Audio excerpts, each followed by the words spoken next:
प्रभु से कभी भी कुछ मांगना नहीं चाहिए, बस छल रहित कपट रहित होकर सरल भाव से भगवान को भजना चाहिए। भगवान को पाने के लिए सरल होना पड़ता है। क्या होना पड़ता है? सरल। एक परिवार में 3 लोग थे केवल, पति पत्नी और उनका एक बेटा। 3 लोग। और बेटा बहुत अच्छा था, बस कुछ कमाता नहीं था, कुछ भी काज नहीं करना, बस दिन भर महाराज खाना, और खाता बहुत था, और खाता बहुत था वो। अब सब घर के व्यक्ति भी परेशान, चलो खाए तो खाई, कोई बात नहीं, कम से कम कुछ काम करे तब तो ठीक है, पर बस वो खाए, अब काम कुछ नहीं करे। बहुत परेशान हो गए माता पिता। और एक दिन जो है महाराज, वह व्यक्ति बालक ने देखा है महाराज यहाँ पार पड़ने वाली नहीं है, वो घर से निकल गया। और घर से जब निकल गया, कुछ दूर चला, कुछ दूर जाकर देखा कि एक स्थान पर एक महात्मा जी बैठे थे, माला जप रहे थे, सीताराम सीताराम सीताराम। उसने सोचा ये कौन है? कहा अरे महाराज प्रणाम। कहा भैया सीताराम। बोले आप क्या कर रहे हैं? बोले माला जप रहे हैं।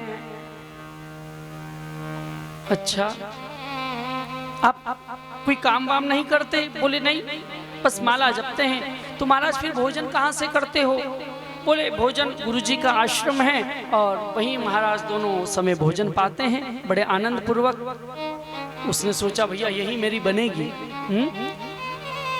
कहा अच्छा कुछ करना नहीं पड़ता? बोले नहीं नहीं, कुछ भी नहीं करना पड़ता, बस भजन करो। तो क्या हम भी वहां रह सकते हैं?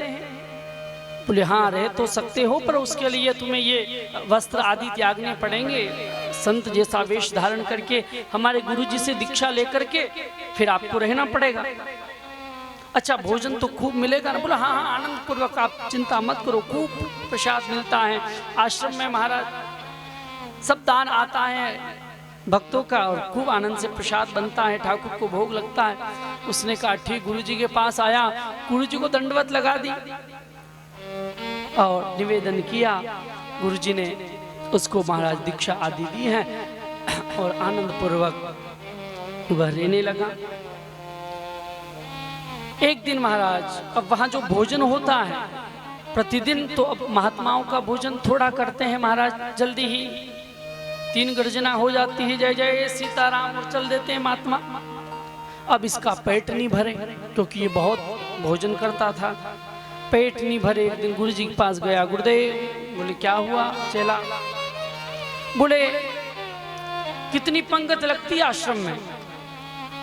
बोले चेला 4 पंगत लगती सुबह और 4 शाम को, 8 पंगत लगती है। गुरुदेव आप यदि कृपा करें तो एक निवेदन है। बोले क्या कहो? बोले क्या मैं 4 पंगत में सुबह और 4 पंगत शाम में बैठकर भोजन कर सकता हूँ? गुरुजी ने कहा इतना भोजन करोगे? बोले एक बार में पेट भरता नहीं ना, अब बाकी सब जल्दी उठ जाते और मैं भूखा रहता हूँ। अब घर बार छोड़ा ही इसी के लिए है, और अब भी भूखा रहना पड़े तो फिर साधु बनने का फायदा ही क्या? इसलिए अब कहा ठीक है, तू 4 पंगत सुबह 4 शाम के खूब आनंद से भोजन कर। अब महाराज वो खूब भोजन करे, पहली पंगत से ही बैठ जाए, पहली पंगत उठ के चली जाए, वो बैठा रहे आराम से पाए। अब परोसने वाले कहे भैया पानी वानी पी लो बीच में। अरे बोले बीच आएगा तो पानी मांग लेंगे, अभी आप परसते रहो। खूब खाता महाराज और कहता जाए दाने दाने पर लिखा है खाने वाले का नाम, दाने दाने पर लिखा खाने वाले का नाम। परसने वाला एक आया, बोले भैया तुम ये मत कहो कि दाने दाने पर लिखा खाने वाले का नाम, तो फिर क्या कहें? बोले तुम कहा करो बोरे बोरे पर लिखा खाने वाले का नाम। दाने दाने से तुम्हारा काम बने तब तो दाने दाने का कहो हैं। यहाँ तो पेट भरता ही नहीं महाराज, बोरे के बोरे चल रहे हैं। अब देखिए भोजन कराना ये भी एक बहुत बड़ी कला है महाराज। एक व्यक्ति किसी के घर गया और घर वालों ने पूछा क्या चाहिए, आप ठंडा लेंगे या गरम। अब वो भी बड़ा बेशर्म था, बोले जब तक गरम बने तब तक ठंडा ले आओ। हैं? जब तक गरम बने तब तक ठंडा ले आओ, हम तो आए हैं इसीलिए हैं। कई लोगों का पूछने का आप कहो तो चाय बनाएं। अरे भाई चाय पीने आया, आप बनाओ, वो मना थोड़ी करेगा। हैं? भोजन भी परसेंगे महाराज, एक और रोटी लोगे, अच्छा एक और ले लो। 2 रोटी परसीनी, अच्छा एक और ले लो। अब बेचारा वो कहेगा कि अभी से पूछने लगे भैया रहने दो, 2-3 ही खा के चलो। अब ये बड़े आनंद पूर्वक रहता। और अब एकादशी जैसे ही आई, और एकादशी आई तो रसोई घर में महाराज ताला लगा हुआ है। रसोई आदि सब बाहर बैठ के माला जप रहे, सीताराम सीताराम सीताराम। अब ये गया, बोले कहो आज कुछ बन नहीं रहा, आज भोजन वोजन नहीं मिलेगा क्या। अरे बोले आज एकादशी है और एकादशी को यहाँ अन्न नहीं बनता, भोजन नहीं बनता। तो बोले फिर, बोले फलाहार मिलेगा, दूध और केला केवल, हैं? फलों का आहार होगा। ये सोचने लगा फलाहार किया तो महाराज मेरा तो प्राण ही निकल जाएगा। इसके तो पेट में सुबह से ही चूहे दौड़ रहे हैं। ये तुरंत गुरुजी के पास गया, गुरुजी से निवेदन किया, गुरुजी आज भोजन नहीं बनेगा। सब लोगों ने कहा, बोले हाँ आज भोजन नहीं बनेगा, तो आज तो एकादशी है और तुमको भी रहना चाहिए, फलाहार आदि करना, खूब आनंद से भजन करो। कहा गुरुदेव एक निवेदन है, बाकी जो चेले हैं ना इनसे एकादशी करवा लो, मुझे छोड़ दीजिए। हैं? यदि मैंने एकादशी करी गुरुदेव तो कहो द्वादशी का पारणा कर पाए कि नहीं कर पाए कोई ठीक नहीं है। इसलिए अब गुरुदेव को दया आ गई। गुरुदेव ने कहा ठीक है लेकिन यहाँ नहीं बनेगा, एक काम कर भोजन की सूखी सामग्री ले जा और जंगल में नदी के किनारे जाकर वहाँ बना के खाना, यहाँ कुछ नहीं बनेगा। कहा ठीक है गुरुदेव आप बस कृपा करके सामान दिलवा दो। गुरुदेव ने आदेश दिया, भंडारी को महाराज सामान निकाला और इसको दे दिया। गुरुदेव ने कहा एक सुन। बोले क्या। बोले भगवान को भोग लगा के फिर प्रसाद पाना। कहा ठीक है, चल दिया महाराज। अब गया है नदी के तट पे, जल भरा, महाराज चूल्हा लगाया, चूल्हा लगाकर बड़े आनंद पूर्वक जो है बैठ गया है और सुंदर भोजन बनाया, सुंदर 4 टिक्कड़ बनाए महाराज, सुंदर सब्जी बनाई, सुंदर चावल भात आदि बनाए और बड़े प्रेम के साथ भोजन बना करके महाराज ठाकुर के सामने बैठकर वहीं बस ध्यान करने लगा। प्रभु जी प्रसाद पाओ। अब उसको पता नहीं बेचारे को कि भगवान कैसे भोजन पाते, पहले इसने तो कभी महाराज भोग लगाया ही नहीं। सोचने लगा शायद भगवान आते होंगे, तो ये बड़े प्रेम से पुकारने लगा भगवान को और कहने लगा, हो सीताराम आइए, राजा राम आइए, मेरे भोजन का भोग लगाइए। सीताराम आइए, राजा राम आइए, सीताराम आइए, राजा राम आइए, मेरे भोजन का भोग लगाइए, मेरे भोजन का भोग लगाइए।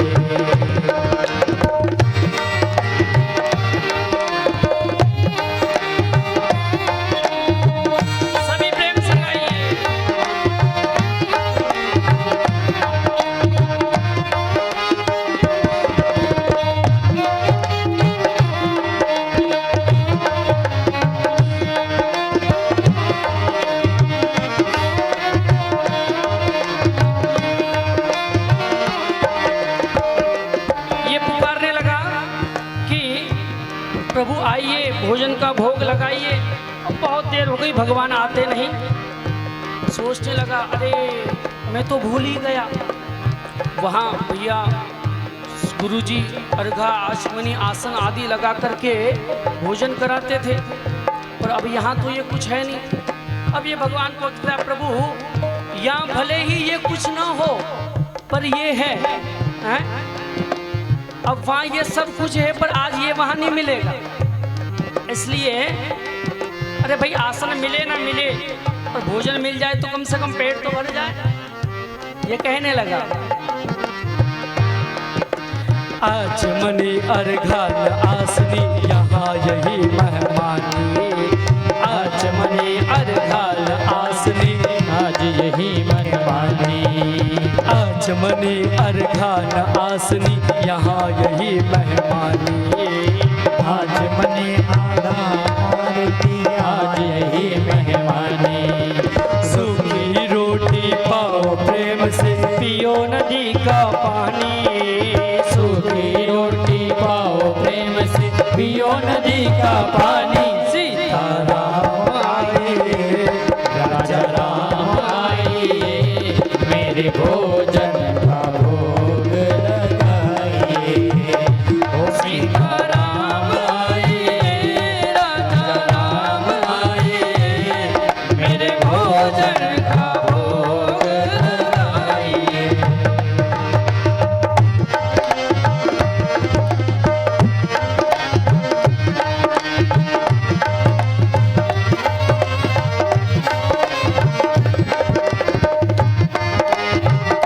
ऐसे नहीं आएगा महाराज, थोड़ा जोर से लाली की सेवा के साथ गाइए तब आएंगे प्रभु। सीताराम आए ओ राजा राम आए, सीताराम आए राजा राम आए, मेरे भोजन का भोग लगाइए। ओ मेरे भोजन का भोग लगाइए। ये कहने लगा महाराज, आचमनी अर्घान आसनी यहाँ यही मेहमानी, और सूखी रोटी पाओ प्रेम से पियो नदी को पानी। यहाँ अर्घा आचमनी नहीं है प्रभु, यहाँ जो है बस यही है। अब भगवान तुरंत सीता जी से कहते हैं किशोरी जी मेरी इच्छा है इस भक्त के यहाँ प्रसाद पाने की, चलो चलकर प्रसाद पाकर आते हैं। अरे कहाँ प्रभु आप और ये भक्त? अरे बोले हाँ बड़ा सहज है इसलिए जाना पड़ेगा इसके यहाँ। चलो सीता जी को साथ लेकर प्रभु वहाँ प्रकट हो गए, और जैसे इसने पहली बार प्रभु को देखा है, चरणों में गिर गया है, प्रणाम किया है। माँ जानकी जी हैं और श्याम प्रभु श्री राम हैं, दर्शन किया है,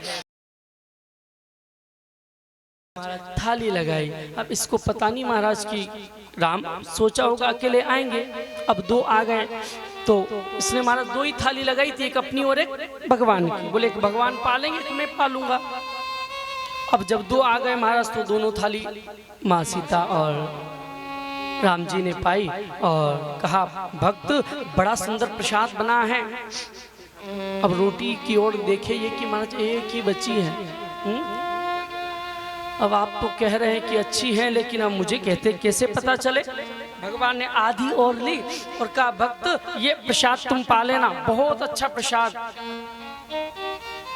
इसने कहा ठीक है, और इसने कहा प्रभु एक अगली एकादशी को आओगे ना? बोले हाँ जरूर आऊँगा। और प्रभु चले गए हैं। इसने आधा टिक्कड़ पाया, प्रभु का दर्शन किया, मानो भूख चली गई है महाराज, भूखा ही रहा बेचारा। अब धीरे धीरे समय बीता, अगली एकादशी आई। गुरु जी से कहा गुरुदेव हमें पता नहीं था आपके भगवान दो आते हैं, वहाँ दो भगवान आए थे, इसलिए ना थोड़ा बजट बढ़ा दीजिए, हैं दाल चावल थोड़ा बढ़ाना पड़ेगा। गुरुदेव ने कहा इसी का पेट नहीं भरता है, इसलिए भगवान का नाम ले रहा है। कहा ठीक है दे दो इसको, थोड़ा बढ़ा के दिया महाराज।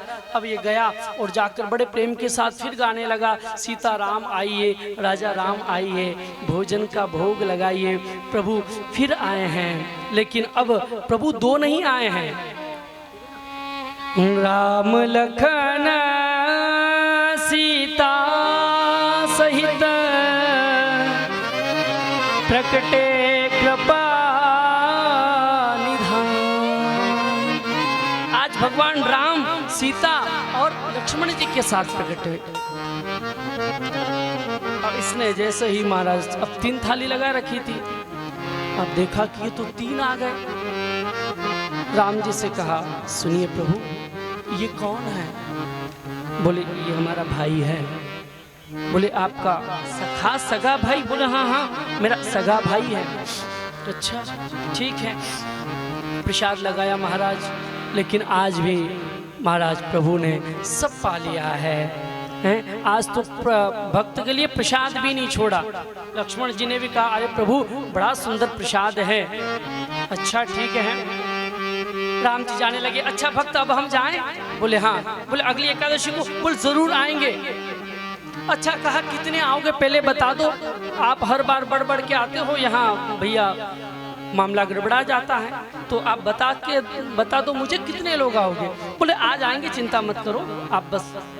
ठीक है महाराज। समय बीता, फिर एकादशी आई। गुरु जी से कहा, गुरुदेव पिछली बार जो आपने राशन दिलवाया ना वो भी कम पड़ गया, वहां 3 आ गए। गुरु जी ने कहा ये लगता है सामान बेच देता होगा ले जाकर। कहा इसको सामान तो दे दो, आज पीछे से हम जाएंगे देखते हैं करता क्या है। और ये सामान लेके पहुंचा और आज सामान इसने रख दिया और भोजन बनाया नहीं, बस ऐसे ही पुकारने लगा, वो सीताराम आइए, राजा राम आइए, मेरे भोजन का भोग लगाइए। ओ सीताराम आइए, राजा राम आइए, मेरे भोजन का भोग लगाइए, मेरे भोजन का भोग लगाइए, मेरे भोजन का भोग लगाइए, मेरे भोजन का भोग लगाइए, मेरे भोजन का भोग लगाइए। ओ सीताराम आइए, राजा राम आइए, मेरे भोजन का भोग लगाइए, ओ मेरे भोजन का भोग लगाइए।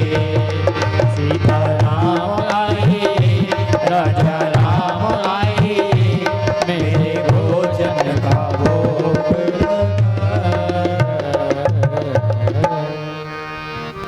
भक्त ने सामग्री रख ली और पुकारा।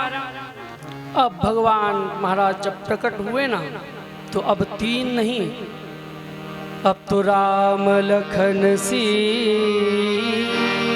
भरत सही प्रकटे कृपा निधान। आज भगवान पूरे परिकर के साथ राम लक्ष्मण भरत शत्रुघ्न और साथ में हनुमान जी महाराज को भी ले आए। बोले हनुमान जी महाराज की जय हो। हनुमान जी महाराज को भी साथ में लेकर आए हैं और कहा भक्त बताओ कहाँ प्रसाद कहाँ है? बोले हमने तो प्रसाद बनाया ही नहीं। अरे बोले बनाया नहीं मतलब बुलाया है? बोले प्रभु बस गिनती करने के लिए बुलाया था। अच्छा तो अब कर ली ना गिनती? बोले हाँ गिनती कर ली, तो फिर अब बनाओ। बोले अब नहीं बना सकता। क्यों? हिम्मत डोल गई प्रभु, आप इतने सारे और मैं अकेला। हर बार मैं ही बनाता हूँ प्रभु, अब आप काम एक कीजिए, अब आप भोजन बनाइए, अब भोजन आपको बनाना पड़ेगा। कहा अच्छा ठीक है। कहा हमको बनाना पड़ेगा? बोले हाँ आप ही को बनाना पड़ेगा। अब राम जी ने कहा ठीक है। भरत जी से कहा अब बनाओ आप भोजन। लक्ष्मण जी को ड्यूटी दी भगवान ने लकड़ी लाने की। हनुमान जी महाराज चौका लगा रहे हैं, माँ जानकी जी आटा लगा रही हैं। भरत जी भंडारे बनाने लगे, भरत जी भंडारे बनाने लगे। जी भंडारे बनाने लगे। भरत जी भंडारे बनाने लगे। भरत जी भंडारे बनाने लगे। लखन लाल लकड़ी लाने लगे। लखन लाल लकड़ी लाने लगे। लखन लाल लकड़ी लाने लगे।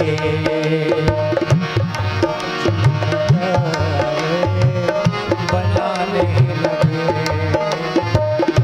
हनुमान चौका लगाने लगे। हनुमान चौका लगाने लगे। हनुमान चौका लगाने लगे। हनुमान चौका लगाने लगे। माता जी आटा लगाने लगी। माता जी आटा लगाने लगी। भरत जी भंडारे लगाने लगे। भरत जी भंडारे लगाने लगे। भरत जी भंडारे बनाने लगे। लखन लाल लकड़ी और माँ सीता आटा लगा रही है। महाराज बड़ा सुंदर प्रसाद बनाया है। गुरुदेव ने देखा, पीछे से जो आए हैं देखा, अरे ये यहाँ बैठा तो है, अब भोजन भी बन रहा है पर बना कौन रहा है पता नहीं। तुरंत शिष्य के पास आए, अरे शिष्य चेला क्या कर रहा है? बोले देव बस भोजन बन रहा है। कहाँ बन रहा, कौन बना रहा? देखिए ना गुरुदेव वो भोजन बन रहा। अब गुरुदेव को भोजन बनता तो दिखे पर भगवान ना दिखे। कहा ये क्या प्रभु सब भोजन बना रहे हैं? गुरुजी को कुछ दिखता नहीं। तुलसीदास जी कहते हैं ना, नीरे होए सूझत नहीं लानत ऐसी जिंद। नीरे होत सूझत नहीं लानत ऐसी जिंद। तुलसी या संसार को भयो मोतिया बिंद। ऐसे नेत्रों पर का क्या फायदा जो भगवान का दर्शन न करे। और शिष्य ने फिर वंदना की है गुरुदेव प्रभु से, आप हमारे गुरुदेव को क्यों नहीं दिखते? भगवान ने कहा आपके गुरुजी न केवल मूर्ति में ही मानते हैं, इसलिए मैं केवल मूर्ति में नहीं हूँ। तेरा सरल स्वभाव इसलिए मैं बस प्रकट हो गया। निर्मल मन जन सो मोहि पावा। मोहि कपट छल छिद्र मैं छल से कपट से नहीं मिलता। और देखिए भरद्वाज ने कहा जो सरल बन जाता है उसको भगवान मिल जाते हैं। आज इस भक्त ने कुछ उपाय नहीं किया, बस सरलता से कहा गुरुदेव ने भोग लगाना है, भोग लगा के प्रसाद पवाया। भगवान साक्षात प्रकट हुए हैं सज्जनों। सरल में 3 शब्द है। स माने सीता, र माने राम, ल माने लक्ष्मण। यदि आप सरल हो जाइएगा तो ये निश्चित है आपको सीता राम लक्ष्मण मिल जाएगा। ये बिल्कुल कन्फर्म है, सरल होना पड़ेगा। भरद्वाज मुनि कहते हैं कि बिना कर्म वचन छाड़ के वह प्रभु मिलता नहीं है।